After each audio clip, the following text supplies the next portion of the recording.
देखिए, आज की प्रेस का उद्देश्य हमारे किशनजीत बघेल जी, जिन्होंने लगभग 12 वर्ष कांग्रेस में कार्य किया और कई महत्वपूर्ण पदों पर रहे, चाहे लोकसभा के रहे हों, यूथ के रहे हों, कहीं विधानसभा प्रभारी रहे हों, और कांग्रेस से रुष्ट होकर या उनकी नीतियों के समझौता ना करके समाजवादी पार्टी के राष्ट्रीय अध्यक्ष माननीय अखिलेश यादव जी की नीतियों से उनके काम से प्रभावित होकर आपने 29 नवंबर 2021 को राष्ट्रीय अध्यक्ष माननीय अखिलेश जी यादव जी के समक्ष दिल्ली में सक्रिय सदस्यता ग्रहण की।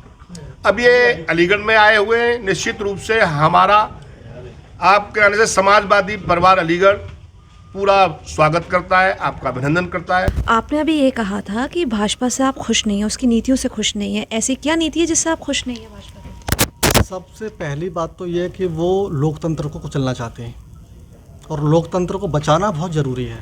कैसे? जब ये हटेंगे, अब सरकारी संस्थाओं को बेच रहे हैं, ये नौजवानों को रोज़गार नहीं है, मीडिया को दबाव में ले रखा पूरी तरह से, तो ये लोकतंत्र को कुचलना ही है ना। नहीं, आपने कहा कि निजीकरण जो आप कह रहे हैं, निजीकरण लोगों का ऐसा मत है और ऐसा मानना है। लोगों का मानना नहीं है कि हम भी सर्वे करते हैं तो लोगों का ऐसा कहना है, जो हमें पता चला है कि निजीकरण से सरकारी कर्मचारी इतनी अच्छे से काम नहीं कर सकते, निजीकरण से ज़्यादा अच्छा काम हो सकता है। आप इसके बारे में बताइए। तो कोड़ा लेके मारो ना कर्मचारी। नहीं, ये तो केवल मैंने बताया ना कि दबा रखा, लोग जो दबे हुए हैं वही कह रहे हैं। आप रोड पर जनता को देखिए, माननीय राष्ट्रीय अध्यक्ष अगर किसी भी रोड पर निकलते हैं 10-5 हज़ार लोग खड़े रहते हैं। क्यों खड़े रहते हैं? कुछ चेंज चाहते हैं। जो निजीकरण है या लोकतंत्र की हत्या कर रहे हैं, ये किसी के यहाँ भी ईडी भेज देना, कुछ नहीं मिलता है, तो ये लोकतंत्र की हत्या है। मीडिया को भी दबा रखा है। चलिए ठीक है, आप मीडिया को भी दबा रखा है, लोकतंत्र की भी हत्या है। आपकी जब सरकार रही थी उस वक्त मैंने ये चीज़ जिला अध्यक्ष जी से भी पूछी थी और आपसे भी पूछ रही हूँ, उस वक्त आपकी एक इंडस्ट्री चलती थी जिसको कहते थे अपहरण की इंडस्ट्री, उसके बारे में आप क्या कहेंगे? आपकी सत्ता ऑलमोस्ट 10 साल। ऐसा नहीं है, इन्होंने ये केवल बनाया, ऐसा कुछ नहीं हुआ है। ऐसा कुछ भी नहीं हुआ। और ऐसे अपहरण की इंडस्ट्री पूरी की पूरी चली है? नहीं, कोई अपहरण की इंडस्ट्री माननीय राष्ट्रीय अध्यक्ष अखिलेश यादव के सामने कुछ नहीं। उन्होंने काम किया है। क्या काम किया है ऐसा? उन्होंने हाईवेज बनाए और तमाम रोड से लेके नौकरी से लेके हर किसी भी मुद्दे पर जाएंगे। काम एक हाईवे बनाया, उस पर 6 हाईवे बनाया आपकी बार। नहीं, कहाँ से? कोई कंप्लीट ही नहीं है। ये कंप्लीट बताइए आप, पूरे उत्तर प्रदेश में कंप्लीट बता दीजिए। वो भी हमने ही बनाया था, शुरुआत हमने ही की थी, आप पूर्वांचल एक्सप्रेस की। पूरे तौर से भाजपा को खदेड़ने के लिए खदेड़ा होने वाला है। जैसे वहाँ हुआ था ना बंगाल में, वही खदेड़ा यहाँ हो रहा है यूपी के अंदर। निश्चित रूप से ऊपर वाले ने चाहा तो अखिलेश यादव जी होने वाले मुख्यमंत्री हैं उत्तर प्रदेश के, ऐसा हम लोग पूरे प्रयास में लगे हुए हैं। जनता त्रस्त है।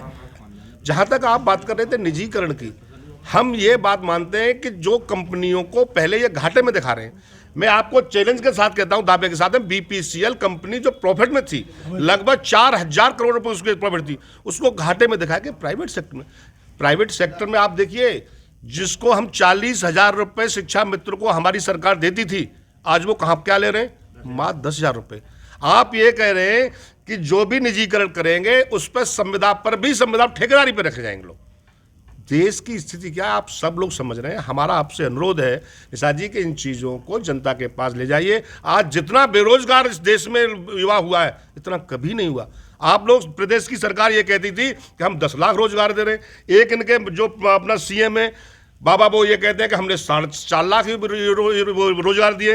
इनके एक मंत्री कहते हैं नहीं हमने 8 लाख दिए। अभी इनको खुद पता नहीं है कि हमने रोजगार दिए क्या है, और हमारा मानना है कि इन्होंने कहीं कुछ नहीं दिया। जो रोजगार पैदा हो रहे हैं उनकी भर्तियां भी पेपर लीक आउट करा के नहीं होने दे रहे हैं ये लोग। पर सर, मैं एक सवाल आपसे पूछना चाहूँगी कि रोज़गार जो है सरकारी नौकरी को क्यों कहा जाता है? सिर्फ ये रोज़गार, तो अगर आप जो है बिजनेस भी डालेंगे उनको भी रोज़गार मिल रहा है। यहाँ पर डिफेंस कॉरिडोर का इनॉग्रेशन किया गया, यहाँ पर क्या कहते हैं यूनिवर्सिटी। सर एक एक करके प्लीज़, मैं आपसे रिक्वेस्ट कर, एक एक करके अगर आपको बोलना है, आप स्टूडियो में अलाउड हैं, आप बिल्कुल आइए, वहाँ पर इंटरव्यू दीजिए एक्सक्लूसिव। पर अभी जैसे यहाँ पर जो है अभी डिफेंस कॉरिडोर, क्या इससे रोज़गार नहीं मिलेगा? या फिर यूनिवर्सिटी, उससे रोज़गार नहीं मिलेगा? एक्सप्रेस वे खुले जा रहे हैं, उससे रोज़गार नहीं मिलेगा? सिर्फ सरकारी नौकरियों को क्यों ही सिर्फ रोज़गार कहा जाता है? देखिए, सरकारी नौकरियों को रोज़गार कहने का कारण यह है कि आज जिस तरह से महंगाई है उसी तरह से उनके पे स्केल वगैरह युवाओं के लिए होते हैं। जो बच्चे आईआईटी करके आते हैं या एजुकेशन मतलब बीटेक एमएड करके आते हैं, उनके लिए उसी के अनुरूप उनको रोजगार मिलना चाहिए। आप मुझे ये बताइए कि जो बच्चे बीटेक करके, क्या संभव है कि वो 6,000 की नौकरी में अपना काम चलाएगा?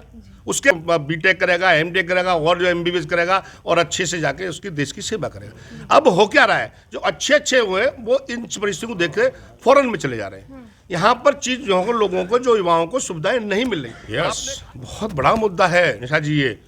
और जिस दिन से ये शराब कांड हुआ, हमारे राष्ट्रीय नेतृत्व माननीय अखिलेश यादव जी ने एक प्रतिनिधिमंडल, जिसमें एमएलसी और विधायक वगैरह थे, एमपीज वगैरह थे, अलीगढ़ में आए। उन्होंने सब घर घर जाकर जिनकी मौतें हुई थी उन लोगों से मिले। सबसे मिलने के बाद हमारे प्रतिनिधिमंडल ने अपनी रिपोर्ट एक प्रोजेक्ट की और उसमें यह कहा कि जितने भी लोगों ने इसमें अपना जान गंवाई है उनको प्रॉपरली अच्छा मुआवजा मिलना चाहिए, लेकिन सरकार ने नहीं दिया। दूसरी हमारी मांग थी कि इसकी सीबीआई जांच होनी चाहिए, लेकिन वो मुद्दा नहीं हुआ। हमारा किसी दोषी से वो नहीं है, लेकिन जिन लोग जान गंवाई है उनको प्रॉपरली अच्छा मुआवजा मिलना चाहिए, लेकिन सरकार ने नहीं दिया। दूसरी हमारी मांग थी कि इसकी सीबीआई जांच होनी चाहिए, लेकिन वो मुद्दा नहीं हुआ। हमारा किसी दोषी से वो नहीं है, लेकिन जिन लोगों की 100 लोग जान दे चुके उनको न्याय नहीं मिल पाया। और उनको न्याय तब मिलता जब सही लोग जेल जाते। लगातार और भी लोग इस सीबीआई की मांग कर रहे हैं। हम आज भी इस बात पर अड़ेंगे, इस पूरे शराब प्रकरण की जांच सीबीआई के द्वारा होनी चाहिए, जिससे कि दूध का दूध पानी का पानी हो सके। जो इसमें दोषी है उसको सजा मिले और जो निर्दोष है उनको जेल नहीं होनी चाहिए। धन्यवाद। Thank you sir.